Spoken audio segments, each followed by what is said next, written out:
शंभू जी जा दरवाजा खोल। हमेशा मुझे ही बोलते। क्या? कुछ नहीं। अरे शंभू बेटा अरे वाह वाह वाह शंभू, मजा आ गया। अरे वाह वाह वाह। अरे आप लोग कौन? अरे आपने चाचा को भूलियो। चाचा? अरे मेरे कोई चाचा नहीं है। लो कर लो बात। अब आप बोलोगे कि आपका कोई चचेरा भाई भी नहीं है, यानी कि हम। अरे गुंगा गुंगा भाई। अरे जब चाचा नहीं है तो चचेरा भाई कहाँ से आ गए? अरे ये लो, राजा साहब के महल में काम करने लगो तो भूल गए खानदान को। याद दिलाओ याद दिलाओ। आ जाता। अरे हाँ। मैं आप लोगों के लिए चाय नाश्ता ले आता हूँ। आजा बेटा आजा। अरे आप लोग मुझे कहाँ ले जा रहे हैं? देख शंभू घबरा मत, हम लोग सीआईडी से हैं। तुम्हारा दोस्त विक्रमजीत वो जिंदा है। क्या विक्रमजीत जिंदा है? धीरे से बोलो। जब तक ये विक्रमजीत मिल नहीं जाता हम लोग इसी हवेली में रहेंगे, समझा? उसने शांति देवी को मारा है और इस मुरारी लाल को मारने वो जरूर आएगा यहाँ। नहीं मानूंगा, चाहे कुछ भी हो जाए मैं हार नहीं मानूंगा। कुछ ना कुछ करके मुझे इस पहेली का हार निकालना ही पड़ेगा। मेरी बरसों की इज्जत दांव पर लगी हुई है।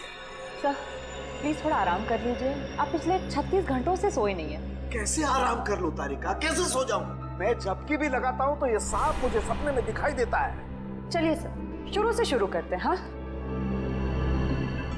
ये सांप अगर होटल से ही शांति देवी के गले में था तो फिर इसने एग्जीबिशन में आकर ही क्यों काटा इन्हें? एग्जैक्टली। इसका मतलब क्या?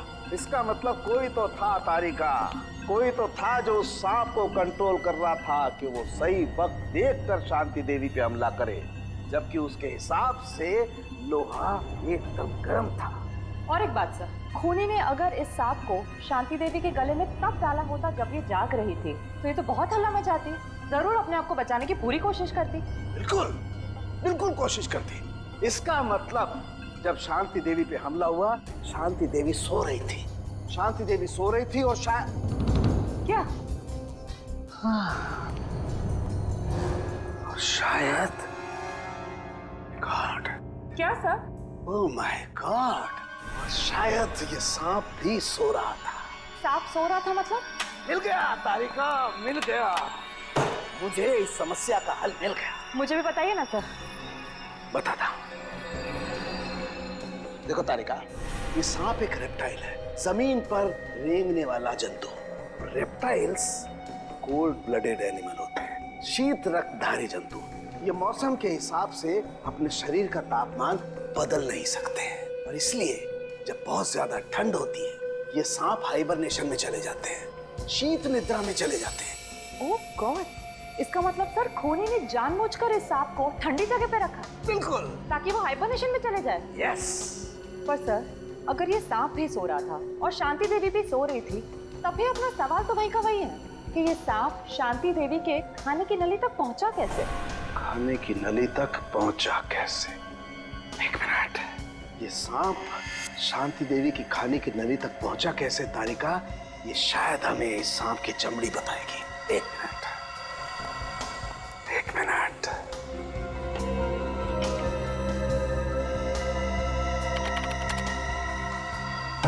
यस, ये देखो तारिका, ये क्या है?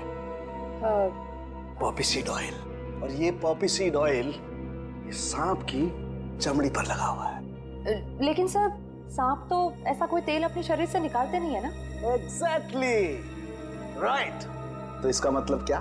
इसका मतलब ये कि ये पॉपी सीड ऑयल नेचुरल तरीके से, प्राकृतिक रूप से इस सांप की चमड़ी पर नहीं आया है तारिका। किसी ने जानबूझकर ये पॉपी सीड ऑयल इस सांप की चमड़ी पर लगाया है तारिका, ताकि ये सांप एकदम स्मूथ हो जाए और आराम से शांति देवी के फूड पाइप में जाकर के बस जाए। और जब ये सांप शांति देवी के फूड पाइप में जाके बस गया तो इनके खाने की नली की गर्मी की वजह से ये सांप जाग गया और जाग कर इसने शांति देवी के फूड पाइप के अंदरूनी हिस्से में डस लिया, जिसकी वजह से शांति देवी की मौत हो गई। और क्योंकि शरीर के अंदर इस सांप को भी ऑक्सीजन नहीं मिला होगा, ये भी मर गया। एग्जैक्टली। लेकिन सर वो विक्रमजीत का क्या, जो इस सब के पीछे है? वो तो अब तक गायब है। मिलेगा तारिका, वो विक्रमजीत भी हमें मिलेगा। कैसे?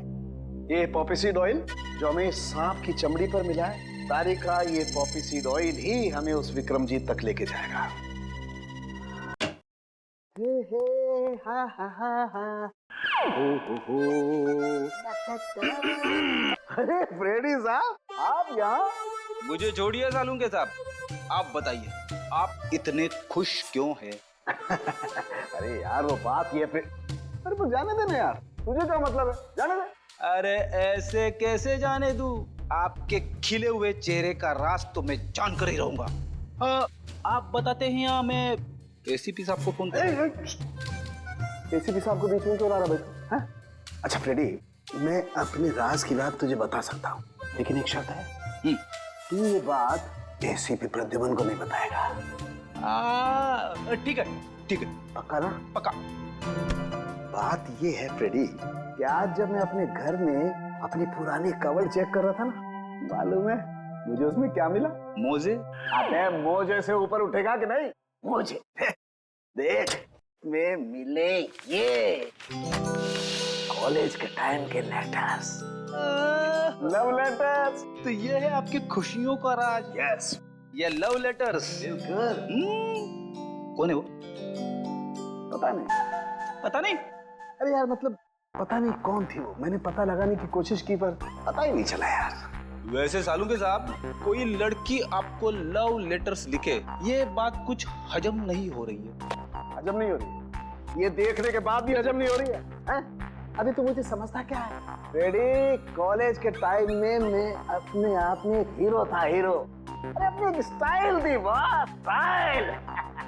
कॉलेज का छोड़िए सालू के साहब, अभी तो आप एक फिल्म के विलन जैसे लग रहे हो। क्या कह रहा था तू? मैं कुछ नहीं कह रहा था। पक्का? पक्का। अरे यार फ्रेडी, भुला दिया। अबे ये बता तू यहाँ आया क्यों था? अरे सालू के साहब, मैं भी भूल गया था। एसीपी साहब ने पोस्टमार्टम की रिपोर्ट मंगवाई है। अरे यार ये एसीपी प्रद्युमन हमेशा घोड़े पे सवार क्यों रहता है यार? बोला था ना करता हूँ अभी। टाइम लगता है फ्रेडी। सालू के साहब, आज आप अकेले हैं क्या? तारिका दिख नहीं रही है। अरे तारिका को मैंने जरा काम से भेजा यार। वैसे तुझे क्या मतलब है तारिका से? कुछ नहीं, ऐसे ही। अच्छा यार फ्रेडी, एक बात समझ में नहीं आ रही है यार, खून तो इनका जहर की वजह से हुआ है, लेकिन ये जहर इनके शरीर में गया कैसे, ये बात समझ में नहीं आ रही है यार।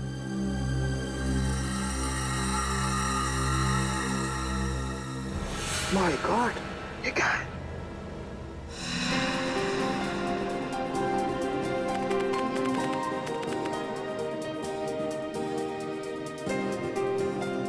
सर कैसा महसूस कर रहे हैं आप? आपकी जिंदगी का सबसे बड़ा और पहला एग्जीबिशन है। पहली चीज तो हमेशा खासी होती है, फिर वो चाहे पहला प्यार हो, पहली बारिश का एहसास हो, या फिर मेरा एग्जीबिशन। और इस पे 4 चांद तो तब लगेंगे जब पीपलगढ़ की महारानी शांति देवी जी खुद मेरा एग्जीबिशन देखने आएंगी। अरे शांति देवी जी आ गई।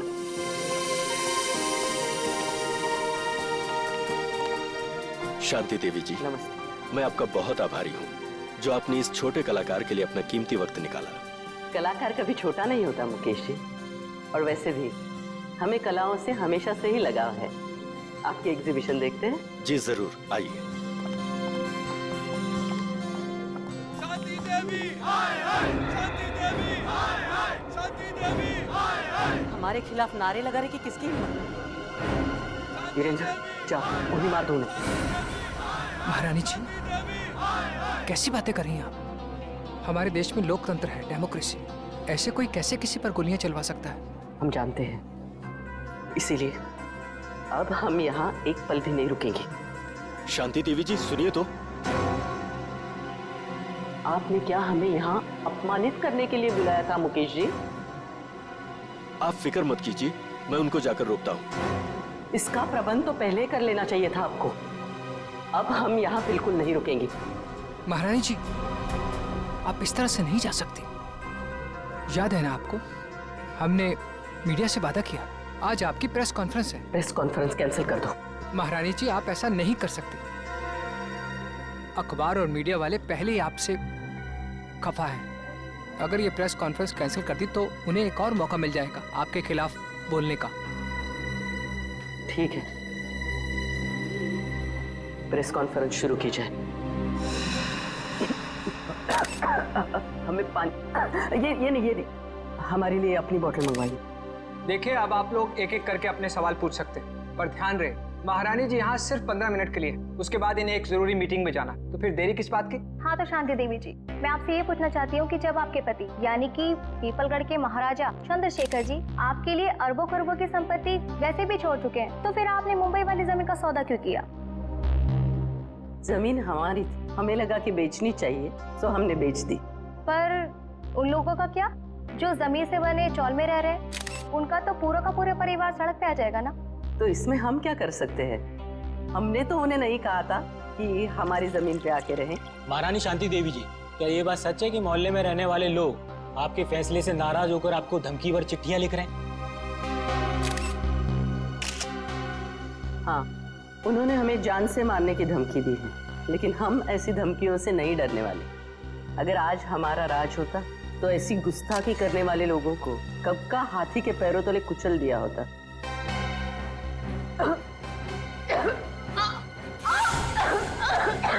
अरे महारानी जी की तबीयत खराब हो रही है, जल्दी हेलो एम्बुलेंस, जल्दी बुलाओ सिटी हॉल, जल्दी।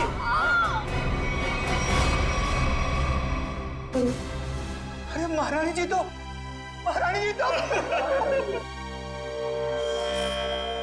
पूरा शरीर नीला पड़ गया है, मौत तो जहर से ही हुई है। मगर सर, इतनी भीड़ भाड़ वाली जगह में कोई जहर दे कैसे सकता है इन्हें?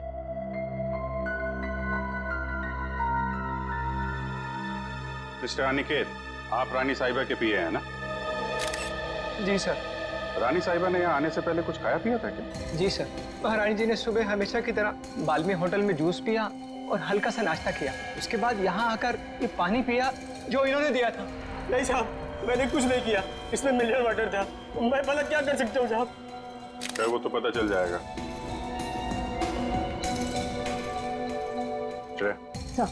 सारी चीजें फोरेंसिक लैब में भिजवा देना। आपके अलावा और कौन जानता था कि रानी साहिबा यहाँ इस फंक्शन में आने वाली? मेरे अलावा तो इस बात की खबर सिर्फ मुकेश जी को थी। अरे, मुझे क्यों फंसा रहे हो? सर, मैं तो एक सीधा साधा चित्रकार हूँ। मैंने तो महारानी शांति देवी को यहाँ मुख्य अतिथि के रूप में बुलाया था। भला मुझे इनका खून करके क्या फायदा होगा? आजकल जमाना पब्लिसिटी और मार्केटिंग का है। हो सकता है पब्लिसिटी के चक्कर में तुमने ये सब कुछ किया। सर, मुझे ऐसी पब्लिसिटी की कोई जरूरत नहीं है, और वैसे भी इनको मारने से सबसे ज्यादा फायदा उन लोगों को होता जो एग्जीबिशन के बाहर इनके खिलाफ नारे लगा रहे थे। नारे लगा रहे? जी।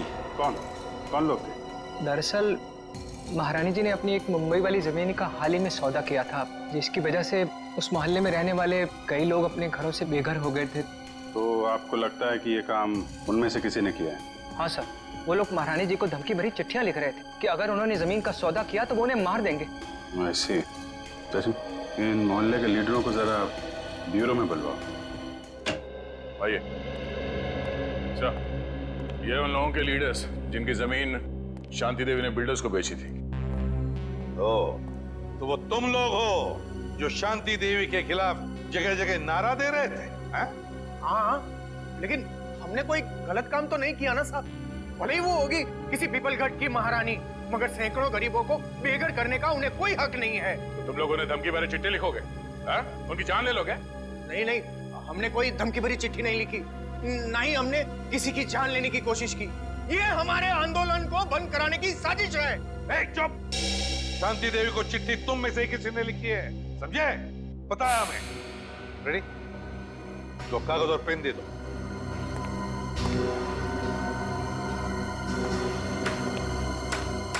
इसका हम क्या करेंगे? अपना नाम और पता लिखो। साहब, मैं तो अपना नाम भूल गया साहब। क्या?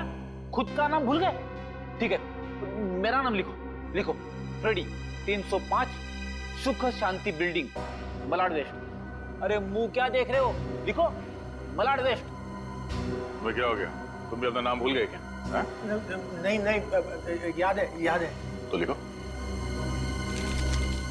तुमने अभी तक कुछ लिखा नहीं। मैं तो अंगूठा छाप हूँ, मुझे लिखना पढ़ना नहीं आता।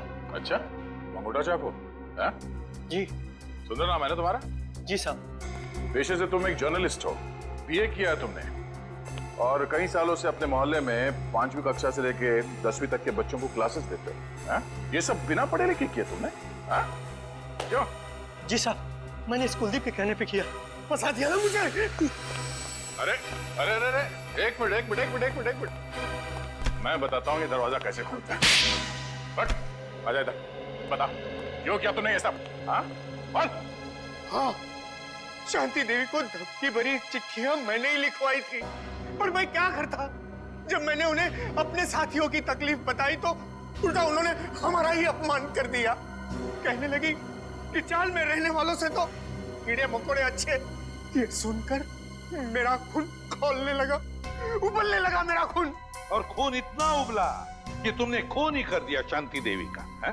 हाँ, मैंने मोहल्ले के हर एक इंसान के पास से 1,000 रुपए चंदे के नाम पर इकट्ठे किए और लक्की नाम के गुंडे को शांति देवी की सुपारी दे दी और उनको खत्म करवा दिया।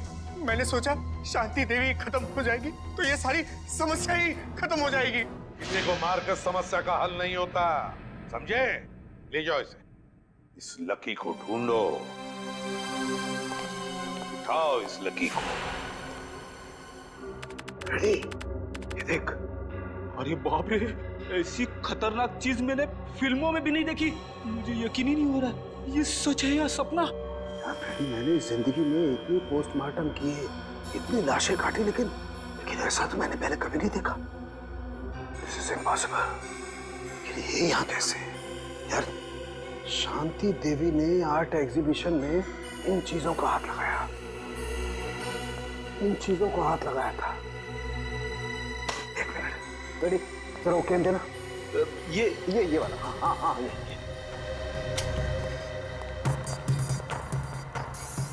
मैं एसीपी साहब को फोन करता हूँ। एसीपी साहब, जल्दी से फॉरेंसिक लैब में आइए, बहुत बड़ी गड़बड़ हो गई है। कमाल है, इसमें से तो किसी भी चीज का रंग नीला नहीं पड़ा। तो फिर ये इनके गले में आया कैसे?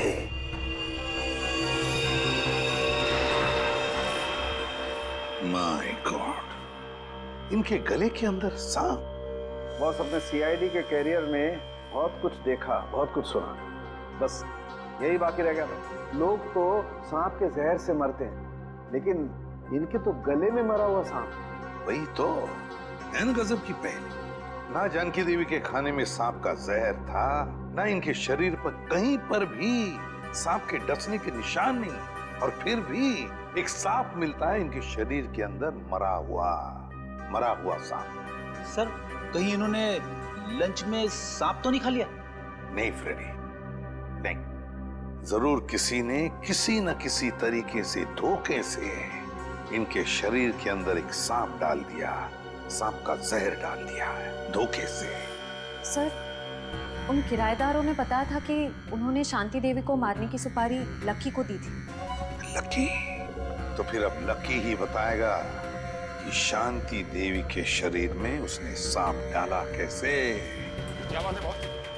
आप इतने परेशान क्यों? अरे राघव, घबराओ नहीं तो क्या करूं? सीआईडी वालों को लग रहा है कि शांति देवी का खून मैंने किया। मतलब शांति देवी का खून आपने नहीं किया? अरे मेरा दिमाग इतना खराब नहीं है राघव कि इतनी बड़ी एसपी को मारने के बारे में सोचूंगा। मैंने तो सोचा था सिर्फ सुपारी के पैसे ले लूंगा और उन्हें मारूंगा नहीं, लेकिन मुझे क्या पता था कि वो सचमुच मारी जाएंगी और मैं फंस जाऊंगा। लेकिन सीआईडी तो यही सोच रही है कि खून आपने किया है। हाँ यार, इसलिए तो मैं ये देश छोड़कर जा रहा हूँ, और तुम लोग को भी जैसे मौका मिले ऐसी जगह चंपत हो जाओ जहाँ सीआईडी का हाथ तुम लोग तक न पहुँच पाए। बॉस, वो सब तो ठीक है, पर हमारा हिस्सा? अरे उसके बारे में तो मैंने कुछ सोचा ही नहीं। इतना काफी है कि तुम लोग रख लो। इतने सालों की वफादारी का ये इनाम। अब ये भी ले लो। इतना काफी है ना बस, और ज्यादा लालच नहीं। ये मत भूलो कि मैं तुम लोग का बॉस हूँ। बॉस हो नहीं थे। क्या मतलब? मतलब ये कि अब हम तुम्हें इनाम देंगे और इसके बाद तुम्हें सीआईडी से कोई खतरा नहीं होगा। क्या कर रहे हो तुम लोग? तुम्हारा दिमाग तो ठिकाने वाला है। सुनो, तुम ये पैसे आपस में बांट लो और किसी सुरक्षित जगह जाके छुप जाओ। क्या तुम्हें पैसे नहीं चाहिए थे राघव? पैसे बहुत है मेरे पास। मैं तो सिर्फ इतना चाहता हूँ कि शांति देवी के खून का केस तुम्हारी मौत के साथ बंद हो। मेरे साथ इतना बड़ा धोखा किया तुमने। कोई अपनी जगह से नहीं हिलेगा। सीआईडी फोन डालो इन्हें।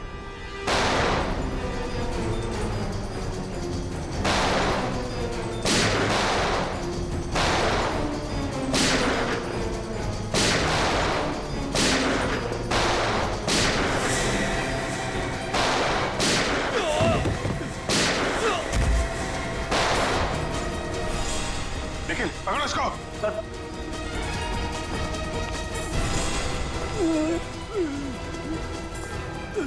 सर ये तो लकी है सर। उसे गोली मारी गई है। शांति देवी का खून किसने किया? तुमने? नहीं सर, मैंने नहीं। किसने मारी गोली? उन्हें तो बोलो।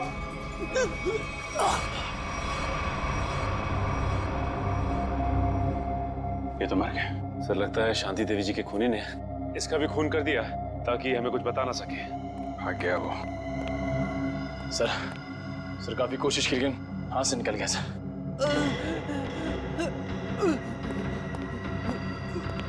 ये तो जिंदा है। सचिन एम्बुलेंस को फोन करो जल्दी, इससे हमें काफी कुछ पता चल जाएगा। आसान क्या पता चला उस सांप के बारे में? बॉस ये तो एक अफ्रीकन सांप है। अफ्रीकन सांप? हाँ फ्रेडी सर, ये देखिए, इस सांप का नाम है अफ्रीकन ट्रोगा और ये दुनिया का तीसरा सबसे जहरीला सांप माना जाता है। क्या इतना जहरीला सांप? क्या ये सांप हमारे देश में भी पाया जाता है? नहीं श्रेया, ये हमारे देश में नहीं पाया जाता, बल्कि एक अफ्रीका के भी छोटे से टापू मैरियट ओलानो में पाया जाता है। सर शायद शांति देवी अफ्रीका के इस टापू मैरियट ओलानो गई होगी और शायद वहाँ का पानी इन्होंने पिया होगा और पानी में सांपों के अंडे होंगे जो इनके पेट में चले गए होंगे और अंडों से सांपों के बच्चे निकले होंगे। उनमें से एक बच्चा इनके गले तक आ गया होगा और इन्हें काट लिया होगा। बोल बोल सारुण के बोल। नहीं फ्रेडी, ऐसा नहीं हो सकता है। नहीं ना, देखो इंसान के पेट में HCl नाम का एसिड होता है जो बड़ी से बड़ी चीज को भी बहुत जल्दी पचा देता है। यहाँ तक कि ये एसिड लोहे के टुकड़ों को भी बहुत जल्दी गला देता है। एग्जैक्टली, इसलिए अगर इस तरह के अंडे शांति देवी के पेट में चले भी गए होते तो बस कुछ ही घंटों में नष्ट हो जाते। मतलब किसी अलग तरीके से वो सांप शांति जी के गले में गया। हाँ बॉस, और गया भी पिछले 24 घंटे के अंदर अंदर है। 24 घंटे के अंदर? सर पिछले 24 घंटों में तो शांति देवी उस होटल में ही थी। हाँ, पिछले 24 घंटे तो शांति देवी होटल बाल्मी में ही थी। तो फिर इस सांप का राज भी उसी होटल बाल्मी में खुलेगा। होटल बाल्मी में। हाँ अभिजीत, अच्छा उस गुंडे को होश आ गया? अच्छा नाम बताया उसने उस गुंडे का जो भाग गया वो? राघव। राघव।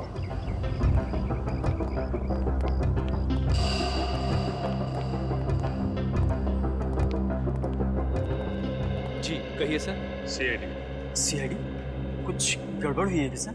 शांति देवी आपके होटल में ही ठहरी थी ना? जी हाँ सर, शांति देवी इसी होटल में ठहरी थी।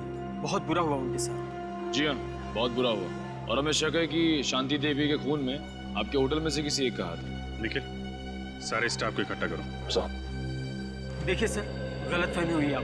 हमने साथों में बोला जो हम में से किसी का हाथ नहीं है इसमें।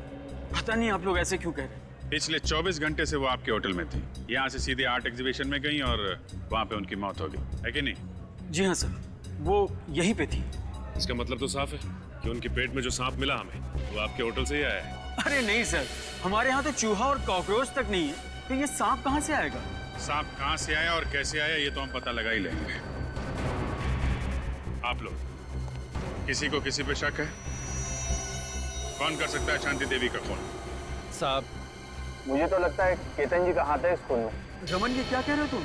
अरे मैंने तुम्हारी पेमेंट नहीं बढ़ाई तो इसका मतलब ये कि तुम मुझे सीआईडी के केस में फंसा दोगे? पेमेंट की बात नहीं है साहब, मगर आपने शांति जी के लिए नया लॉन्ड्री वाला क्यों रखा है? अरे मैं क्यों रखूंगा? मैंने किसी लॉन्ड्री वाले को नहीं रखा। एक मिनट, कोई नया लॉन्ड्री वाला आया था यहाँ पे? हाँ साहब, कल रात 9:30 बजे मैंने उसे शांति जी के कमरे में जाते हुए देखा था। जरा देखो, वो आदमी ये तो नहीं था? नहीं साहब, ये वो नहीं है जिसे मैंने शांति जी के कमरे में जाते हुए देखा था। इसे मैंने पार्किंग लॉट में देखा था। पार्किंग? मतलब राघव के साथ कोई और भी मिला है शांति देवी के खून में? उस आदमी ने लॉन्ड्री वाले के कॉस्ट्यूम पहन रखी थी। हाँ साहब। अपना लॉन्ड्री रूम दिखाइए। प्लीज सर, ये रहा हमारा लॉन्ड्री रूम। ये पार्थो है, पिछले 5 सालों से हमारे इस होटल में काम कर रहा है। पार्थो ये सीआईडी वाले। सीआईडी? पार्थो, शांति देवी का खून हो गया, मालूम है ना तुम्हें? साहब उस खून में मेरा कोई हाथ नहीं है साहब। अरे भाई वो सब हमें पता है कि तुमने खून नहीं किया। ये बताओ कि किसी नए लॉन्ड्री वाले को देखा क्या होटल में तुमने? हाँ साहब, एक आया था पर आज वो काम पर नहीं आया। शायद आप ही ने तो उसे काम पर रखा था साहब। पार्थो ये कैसी बात कर रहे हो? इससे पहले मैंने किसी भी नए आदमी को अगर यहाँ पे रखा है तो सबसे पहले तुम लोगों से मिलवाया है। ना मैंने मिलवाया है और ना ही सर मैंने किसी को रखा है यहाँ पे। वो आदमी दिखता कैसा था? साहब आदमी तो बहुत लंबा चौड़ा था पर उतना ही आलसी। रानी साहिबा के अलावा किसी भी कमरे की चादर बदली नहीं किया साहब उसने। अच्छा, तो आपने उससे पूछा नहीं कि वो बाकी कमरों की चादरें क्यों नहीं बदल रहा है? अब पूछा था साहब, अंग्रेजी में बोल रहा था और अंग्रेजी हमें आती नहीं। अंग्रेजी में पट्टी पढ़ा के निकल गया। काफी चालाक आदमी है। उस आदमी का स्केच बनवाना होगा तुमको, ठीक है? हाँ साहब। ठीक है। सांप उस आदमी ने यहीं कहीं छुपा के रखा था। सांप?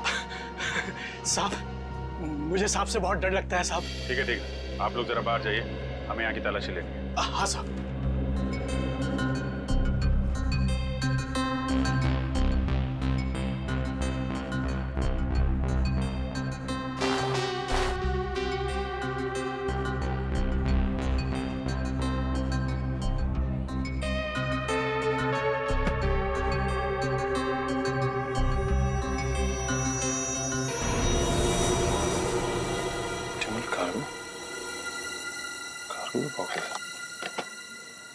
सर बॉक्स में है सर।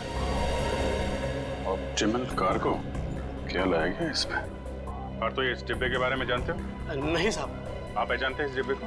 नहीं सर, इस बॉक्स को इससे पहले मैंने कभी नहीं देखा। स्प्रे निकालना सचिन।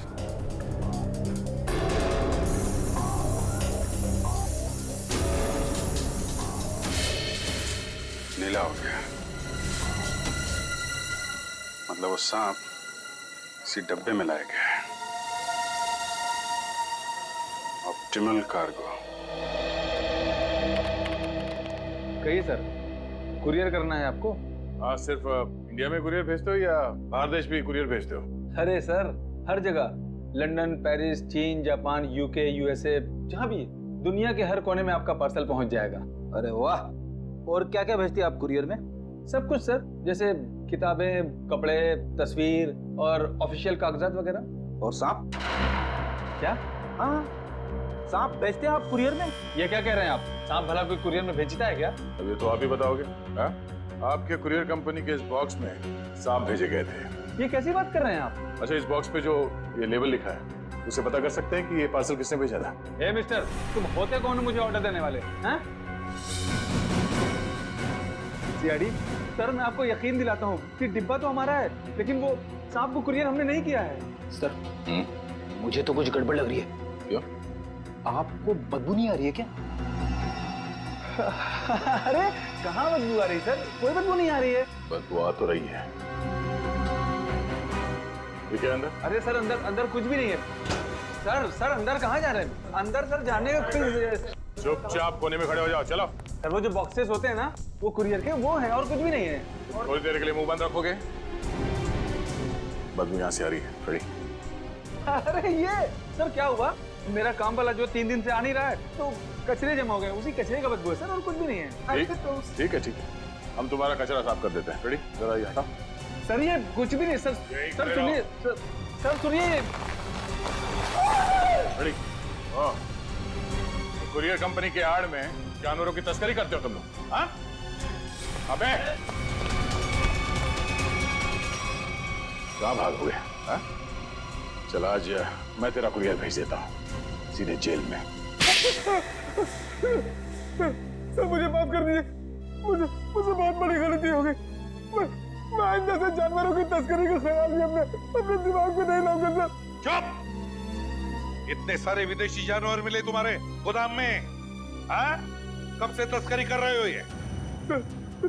पिछले 5 साल से। पिछले 5 साल से? और अफ्रीकन सांप, अफ्रीकन ट्रोबा, वो कहां से लाया तुमने? किसके कहने पर मंगवाया वो? बताओ। देख, ये सिर्फ जानवरों की तस्करी का मामला नहीं है, एक आदमी का खून भी हुआ है, समझा? तेरे मुंह पे लगा हुआ ये ताला तुझे सीधे फांसी के फंदे तक ले जाएगा। बोल, जल्दी बोल। राघव ने मुझे इसके लिए 5 लाख रुपए दिए थे और अफ्रीका से ट्रोमा सांप मंगवाया था, लेकिन मुझे पता नहीं था कि वो इनका इस्तेमाल किसी की जान लेने के लिए करेगा। अच्छा, तो तुझे क्या लगा इतना खतरनाक जहरीला सांप वो जुर्म करने के लिए नहीं तो क्या अपने घर पे पालने के लिए मंगाएगा? हाँ? सर मुझे माफ कर दीजिए, उसे बहुत बड़ी भूल हो गई। कितने सांप मंगवाए थे? सर दो सांप मंगाए थे। 2? बस सर, हमें शांति देवी के गले में से सिर्फ एक ही सांप मिला था। हाँ, ये बात तो है, एक ही सांप मिला था, एक ही सांप। और ये कीमती हार, ये कहाँ से आया तुम्हारे पास? हैं? सर ये हार राघव ने मुझे दिया था मेरे काम से खुश होकर, और कहा था कि ये पीपलगढ़ के राजघराने का हार है सर।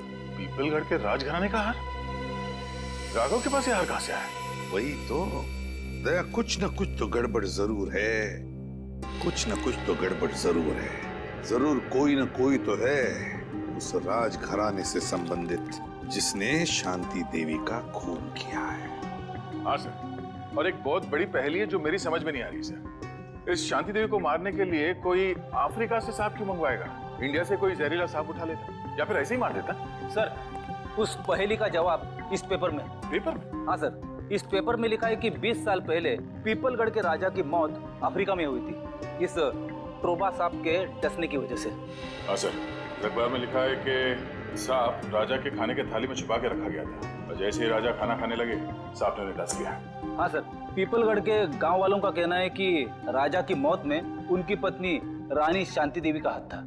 राजा की मौत में रानी शांति देवी का हाथ था? तो फिर दया, अब 20 साल बाद कोई ना कोई तो है जो राजा की मौत का बदला लेना चाहता है, उसी सांप के डसवाने से जिस तरह से राजा की मौत हुई थी। पीपलगढ़।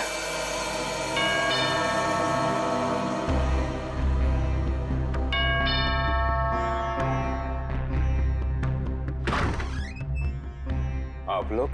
हम लोग सीआईडी से हैं। शांति देवी की मौत के सिलसिले में हम कुछ पूछताछ करने आए। अरे वाह सर, कितनी आलीशान हवेली है, राजे महाराजाओं की ठाट की बात तो कुछ और ही है। क्या नाम क्या है तुम्हारा? जी, मुरारी लाल।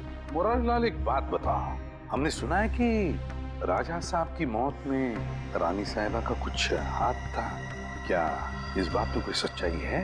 क्या लगता है तुम्हें? कुछ पक्का तो नहीं कह सकते साहब, लेकिन कहीं ना कहीं इस बात में कुछ ना कुछ सच्चाई तो जरूर है। बिना आग के धुआं नहीं उठता साहब। तुम्हारे हिसाब से यहाँ की रानी के पास कोई ठोस वजह थी राजा का खून करने की? जी हाँ साहब, राजा साहब की मौत के बाद सारी दौलत, सारी जायदाद रानी साहिबा की हो गई थी। इससे बड़ी और क्या वजह हो सकती है राजा साहब को अपने रास्ते से हटाने की? क्यों, दोनों को कोई औलाद नहीं थी क्या? नहीं साहब, इसी बात का तो दुख है कि राजा साहब के बाद इस वंश को चलाने वाला और कोई नहीं है। क्या हुआ था? सर, जरा ये पेंटिंग देखिए, होटल में उस लॉन्ड्री वाले का जो स्केच बनवाया था, वो स्केच इस पेंटिंग से मिलती जुलती है सर। ये देखिए। हाँ, लगता तो वही चेहरा है, सिर्फ इस स्केच में इस दाढ़ी की कमी है। ये तो राजा साहब की तस्वीर है, इन्हें मरे हुए तो बरसों बीत गए। अगर ये राजा साहब की तस्वीर है तो फिर हो सकता है ये स्केच राजा साहब के बेटे का है। नहीं नहीं, उनकी कोई संतान नहीं थी। पता नहीं क्यों मुझे लग रहा है कि ये हमसे कुछ छुपा रहा है। अरे नहीं साहब, मैं भला आप लोगों से कुछ क्यों छुपाऊंगा? देखो मुरारी लाल, तो कोई दूध के धुले नहीं हो। अगर यही बात होती तो तुमने अपना शक बोल के क्यों नहीं दिखाया पुलिस वालों को कि राजा साहब की मौत में शायद रानी साहब का हाथ है? साहब, हम इस हवेली के नौकर हैं। नमक खाया हमने, जान दे देते, पर उन पर कोई आँच नहीं आने देते। तुम नमक का हक अदा करने की कोशिश तो नहीं कर रहे हो अपने राजा के बेटे को बचाने की? मैंने कहा ना, उनका कोई बेटा नहीं है। जरा महल देख लो, मैं आता हूँ अभी। हाँ सर।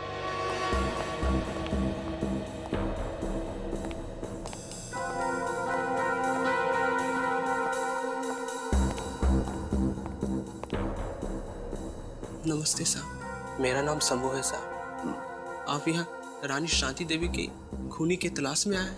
हाँ, तुम जानते हो शांति देवी का खून किसने किया है? नहीं साहब, इतना तो मुझे नहीं मालूम, लेकिन इतना जरूर मालूम है साहब कि मुरारी आपसे झूठ बोल रहा है साहब। मुरारी झूठ बोल रहा है? कैसा झूठ? यही कि राजा साहब की कोई संतान नहीं है, उनका एक बेटा है विक्रमजीत, उनकी पहली पत्नी विजया देवी से। विक्रमजीत पहली पत्नी विजया देवी से? तो राजा साहब ने शांति देवी के साथ कब शादी की? उनकी पहली पत्नी विजया देवी की मौत के बाद विक्रमजीत दूसरी शादी शांति देवी से कर ली साहब। अच्छा शंभू, ये विक्रमजीत है कहाँ पर? हो सकता है विक्रमजीत ने खून किया हो शांति देवी का, है ना? नहीं साहब, विक्रमजीत तो पहले ही मर चुके हैं साहब। हाँ साहब, हम दोनों एक उम्र के थे साहब, बचपन में साथ खेला करते थे साहब। जब अफ्रीका से राजा साहब की मौत की सूचना आई, उसके कुछ दिन बाद मुरारी विक्रमजीत को नदी किनारे ले गए शांति देवी के कहने पर। और मुरारी ने विक्रमजीत को मार डाला है? जी साहब, उसने कहानी बना दी कि विक्रमजीत खेलते खेलते नदी में डूब गया। अच्छा, तो विक्रमजीत की लाश नहीं मिली? नहीं साहब, लाश तो नहीं मिली, जरूर मुरारी ने लाश को ठिकाना लगा दिया होगा साहब। मुरारी उनका खास आदमी था साहब, उनकी हर बात मानता था साहब। अच्छा, विक्रमजीत, मुरारी लाल, शांति देवी का खास आदमी मुरारी लाल। सर, हम ऐसे वीरान होटल में क्यों रुके हैं? मैं तो कहता हूँ इस मुरारी के बच्चे को पकड़ते और वापस चलते मुंबई। और शांति देवी के खूनी का क्या? उसकी छानबीन किए बगैर वापस चले जाएंगे? तुम्हें वापस जाना है? अरे नहीं सर। सर, मुझे लगता है कि शांति देवी को मारने वाला राजा का बेटा विक्रमजीत ही है। इस मुरारी लाल ने उसे पानी में डुबो के मारने की कोशिश की होगी, पर हो सकता है वो किसी तरह से बच गया। हाँ दया, मुझे भी यही लगता है कि विक्रमजीत अभी भी जिंदा है और उसी ने शांति देवी का खून भी किया है। इस विक्रमजीत को तो हम लेकर ही जाएंगे। मगर सर, अगर विक्रमजीत वापस गांव में आया तो गांव वाले उसे पहचान लेंगे। मुझे नहीं लगता वो वापस आएगा। विक्रमजीत ने शांति देवी का खून करके अपने पिता की मौत का बदला तो ले ही लिया। बचा है मुरारी लाल। अब मुरारी लाल से हिसाब पूरा करने के लिए विक्रमजीत जरूर वापस आएगा। हम उसका इंतजार करेंगे।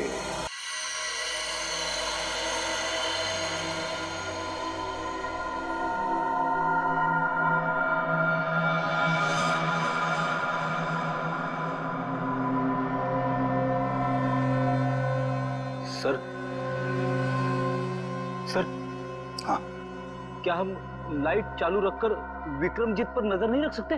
क्यों फ्रेडी, अंधेरे से डर लग रहा है क्या? अरे बिल्कुल नहीं सर, मैं तो विक्रमजीत को पकड़ने के लिए बड़ा बेताब हो रहा हूँ। ये तो बर्तन गिरने की आवाज है।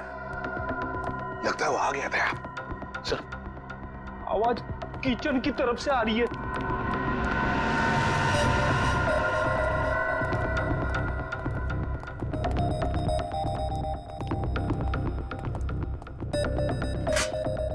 बर्तन गिरा हुआ है। बिल्ली ने गिराया होगा। नहीं फ्रेडी, बिल्ली नहीं। ये देखो, मुरारी का बिस्तरा खाली है। अरे, कहीं मुरारी को कुछ कर तो नहीं दिया उसने?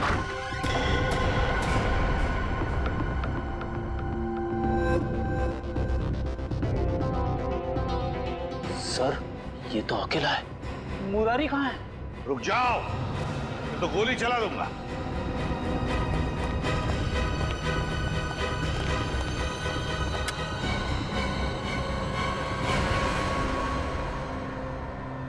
मुरारी लाल कहाँ जाने की तैयारी थी? हवेली छोड़ के जा रहा हूँ साहब, हमेशा के लिए। क्यों, डर तो नहीं लग रहा था कि विक्रमजीत तुम्हें मार न दे?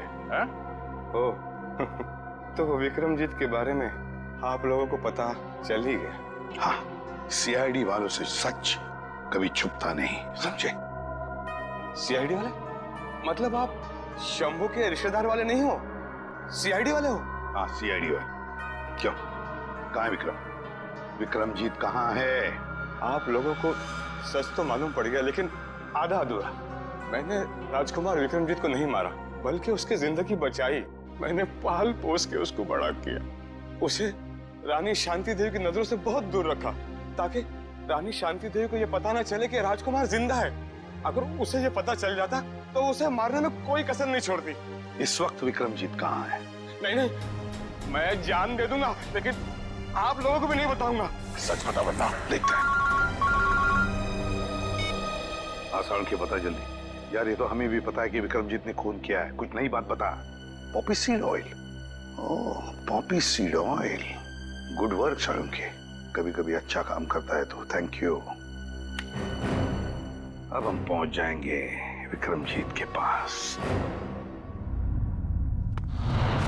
मैं जानता हूँ सीआईडी तुम्हारे पीछे।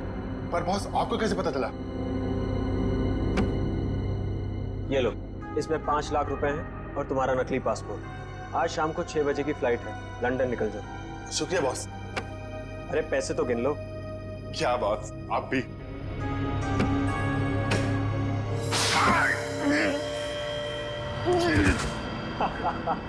तुम्हें क्या लगा मैं तुम्हें लंदन भिजवाऊंगा?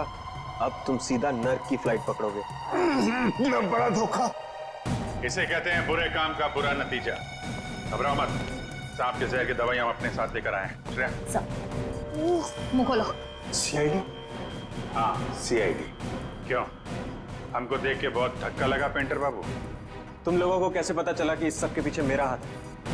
क्योंकि सांप के ऊपर तुमने पॉपी सीड ऑयल छोड़ दिया था, और पॉपी सीड ऑयल का इस्तेमाल एक पेंटर के अलावा और कौन कर सकता है? अब जरा अपना असली चेहरा तो दिखाओ मुकेश उर्फ विक्रमजीत। बताओ पीपलगढ़ के राजकुमार विक्रमजीत, अपनी माँ का खून क्यों किया तुमने? माँ नहीं थी वो, मेरी सौतेली माँ थी, जिसने पैसों के लिए मेरे पिता राजा चंद्रशेखर जी को तड़पा तड़पा कर मार दिया। और इसीलिए तुमने शांति देवी को भी उसी तरह मारा, तड़पा तड़पा के। हाँ, उसके गुनाह की यही सजा थी जो मैंने उसे दी। उसने मेरे पिता को ही नहीं मारा, बल्कि मुरारी के हाथों मुझे भी मरवाना चाहा। सजा देने का हक तुम्हारा नहीं, कानून का है। यही बात होती तो तुम कानून की मदद ले सकते थे। उसने मेरे पिता को मारा था, इसलिए उसे भी मारने का हक सिर्फ मुझे ही था। तुम्हारे मुकेश बनने के पीछे क्या मकसद था? मैं शांति देवी को अपनी आंखों के सामने मरता हुआ देखना चाहता था, इसलिए मैंने मुकेश का रूप लिया और वो आर्ट एग्जीबिशन रखकर उनको न्योता भेजा। फिर तुमने दीपक को 5 लाख रुपए दिए और अफ्रीका से वो जहरीला सांप मंगवाया, और फिर खुद एक लॉन्ड्री बॉय बनकर शांति देवी के कमरे में गए और पॉपी सीड ऑयल के जरिए वो सांप शांति देवी के गले में उतार दिया।